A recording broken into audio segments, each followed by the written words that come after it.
So, ito na naman tayo. Mag-update na naman tayo kay Kim Pao. Ayan.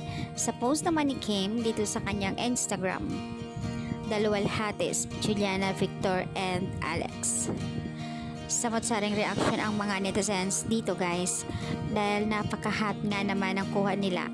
More on exposure dito kay Victor and Juliana. Nag-react naman ang mga Kim Pao admin and also sa kanyang best friend na si Bila.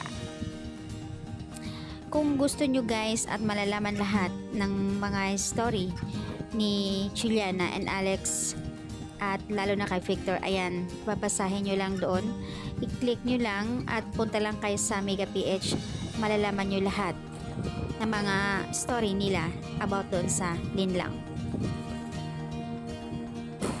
Nagbigay komento ibang mga netizens dito, Diyos ko, may Kim Pao super kilig. So ayan, so hot, OMG, kinilig ako talaga sa kanila, ang daming ganap, grabe.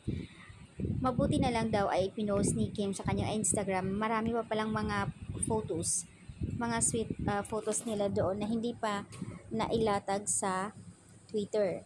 So ayan, at syempre naman, dito lang malaman lahat sa post ni Juliana. Diyos ko, ang hot nga naman. Sobra. Dito ako kinilig sa tinginan ni Kim kay Paulo, yung sinasabi niya okay pero nakatingin siya.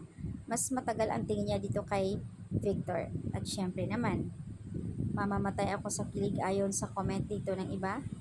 Napakaganda ni Kim. Grabe, ang hot. Grabe ka, Kim Pao, Paulo, and Kim. Pinakilig mo kaming lahat. Napakaganda talaga ng story ng Linlang. So ayan, another abangs na naman ang mga netizens dito sa WWSK. Yan, mas marami pa raw ang mga sweet moments ng dalawa.